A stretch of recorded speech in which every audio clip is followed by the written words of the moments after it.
Hello good afternoon welcome to daily current affair MCQ. तो today is 25 July 2024। आज है आपका 25 जुलाई 2024। स्टार्ट करते हैं अपने पहले क्वेश्चन से।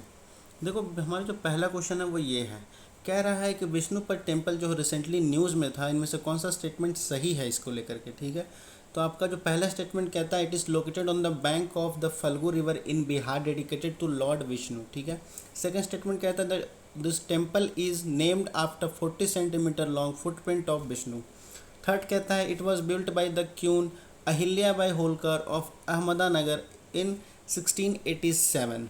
इनमें से कौन सा स्टेटमेंट करेक्ट है इसके बारे में पूछ रहा है। ठीक है, 10 सेकेंड का टाइम है आप लोगों के पास, प्लीज़ टिक करो और जो आंसर है वो आप कमेंट सेक्शन में बताओ।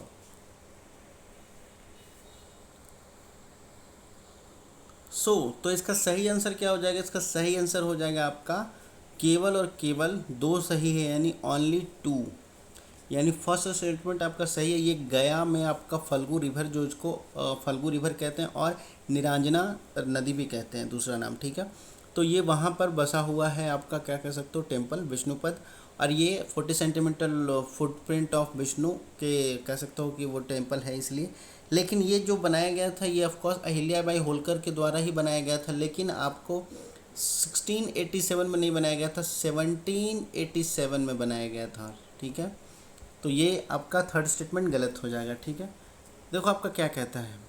देखो आपका स्टेटमेंट यही कह रहा है कि देखो हाल ही में क्या हुआ था, निर्मला सीतारमन जो आपकी हमारे फाइनेंस मिनिस्टर है वो बजट पेश करी थी 23 जुलाई 2024 को। तो उसमें ये बताया गया कि विष्णुपद का टेम्पल जो है वो एंशियंट हिंदू टेम्पल है और वो लॉर्ड विष्णु को डेडिकेटेड है। तो उनको लेकर के कह सकते हैं कि वहाँ बजट में एक अनाउंस किया गया है कॉरिडोर प्रोजेक्ट बनाने के लिए। तो इसलिए वो नहीं अभी हाल ही में न्यूज़ में है। और ये आपका बनाया गया था, आपका देखिए काहिलिया बाई होलकर के द्वारा 1787 में। ठीक है, तो ये इसका स्टेटमेंट सही बी हो जाएगा, आंसर सही आपका। चलते हैं अपने सेकंड क्वेश्चन पे। देखो जो हमारा सेकंड क्वेश्चन है वो ये कह रहा है कि US India strategic partnership forum है, उसके रिगार्डिंग कौन सा स्टेटमेंट इनकरेक्ट है, याद रखना। ठीक है, कौन सा इनकरेक्ट है। ठीक है, तो कहता है पहला statement it is a independent non profit body establish in 2015। Second कहता है it is headquarter is located in new Delhi. इनमें से कौन सा स्टेटमेंट सही है? 10 सेकंड का टाइम है, टिक करो तो।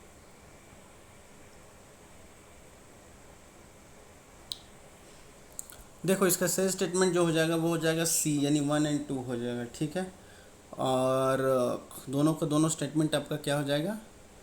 इनकरेक्ट है। ठीक है, तो इसका सही स्टेटमेंट क्या है? तो देखो कहता क्या है हमारा कि जो US India strategic partnership forum है USISPF। ठीक है, वो आपको देख लीजिए कह रहा है क्या है, हाईलाइटिंग की गई है बजट में, जो हमारे अभी हाल ही में बजट में था उसमें यह हाईलाइट किया गया। और ये जो यूएन इंडिया स्ट्रेटेजिक फोरम है ये independent non profit non governmental non partition organisation है। ये इस्टेब्लिश की गई थी आपके 2017 में, ना कि 15 में। ठीक है, और इस ये किस लिए स्टेब्लिश की गई थी? तो स्ट्रेंथ देगा आपको strategic economic partnership between the US and India. ठीक है, तो इसलिए आपका पहला स्टेटमेंट भी इनकरेक्ट है और ऑप्शन के अनुसार आपका सही होगा। ठीक है, अब ये जो ऑर्गेनाइजेशन है इसका एम क्या है? तो ये इन्हांस करेगा बिजनेस टाइज को, प्रमोट करेगा इकोनॉमिक ग्रोथ को, इम्प्रूव करेगा overall relationship between two country India and US. और अकॉर्डिंग टू द फॉर्म की बात करता है तो ये क्या करेगा, इंडिया यूएस का बायलेटरल ट्रेड है उसको भी कह सकते हो कि बूस्ट करेगा, और बूस्ट करके 2025 तक 238 बिलियन डॉलर कह सकते हैं कि आपका वहाँ तक पहुँचाने का काम करेगा। इसका जो हेडक्वार्टर है वाशिंगटन डीसी में, ना कि दिल्ली में है। ठीक है, वाशिंगटन डीसी में है। तो आपका क्या हो जाएगा दोनों। देखो ये जो क्वेश्चन आपका कहता है, क्या कह रहा है कि वो NITI Aayog recently collaborate with the global south innovation programme. ठीक है, तो किसके साथ कोलैबोरेट किया नीति आयोग ने? साउथ ग्लोबल इनोवेशन प्रोग्राम के लिए। ठीक है, तो 10 सेकंड का टाइम है, टिक करना। तो देखो इसका सही आंसर जो हो जाएगा वो सी हो जाएगा, विपो। ठीक है, WIPO विपो हो जाएगा। देखो इसका सही आंसर जो है विपो कैसे हो जाएगा? देखो हाल ही में क्या हो, रिसेंटली नीति आयोग ने क्या किया है, वर्ल्ड इंटेलेक्चुअल प्रॉपर्टी ऑर्गेनाइजेशन विपो जिसको कहते हैं, उनके साथ मिल के एग्रीमेंट साइन किया है। किसके लिए? ग्लोबल साउथ इनोवेशन प्रोग्राम के लिए। ठीक है, तो आपका क्या हो जाएगा? थर्ड हो जाएगा। ठीक है, चलते हैं अपने नेक्स्ट क्वेश्चन पे। देखो जो हमारा नेक्स्ट क्वेश्चन है वो ये कह रहा है कि हाल ही में अभी रिसेंटली न्यूज़ में रहा था नमो ड्रोन को लेकर के, तो इसमें से कौन सा स्टेटमेंट सही है ये टिक करना है। तो 10 सेकंड का टाइम है, टिक करो। तो इसका सही आंसर हो जाएगा ये ओनली वन हो जाएगा। केवल फर्स्ट वाला स्टेटमेंट सही है कि Namo drone Didi scheme is initiative to train rural women, ठीक है। ये जो आपका सेकंड स्टेटमेंट है ये गलत है कि it is a part of a Beti Bachao Beti Padhao programme, ये गलत है, ठीक है।